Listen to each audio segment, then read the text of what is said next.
عالم بننے کے لیے کون سی تعلیم ضروری ہے؟ کیا عالم بننے کے لیے درس نظامی حاصل کرنا ضروری ہے، یا وہ مطالعہ کر کے وہ مسئلے مسائل سیکھ کر بھی عالم بن سکتا ہے؟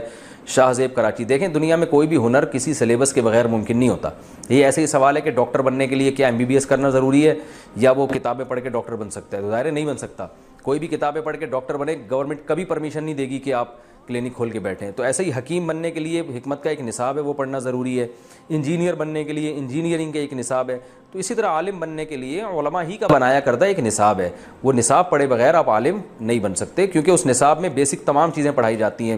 سب سے پہلے عربی گرامر پڑھائی جاتی ہے، درس نظامی میں بھی یہی چیزیں، عربی گرامر پڑھائی جائے گی آپ کو سب سے پہلے، پھر عربی ادب کی کتابیں پڑھائی جائیں گی تاکہ عربی ادب سے آپ کو اس زمانے کی عربی پڑھائی جائے گی، عربی ادب کی کتابیں، تاکہ عربی میں عبور پیدا ہو۔ پھر آپ کو جو ہے تفسیر پڑھائی جائے گی، جو معتبر تفسیر کی کتابیں، تاکہ آپ اخپل طریقے سے خود سے آپ مفسر قرآن نہ بنیں کہ پوری امت سے ہٹ کے قرآن کی کوئی نئی تحقیق نہ مارکیٹ میں لے آئیں آپ۔ تو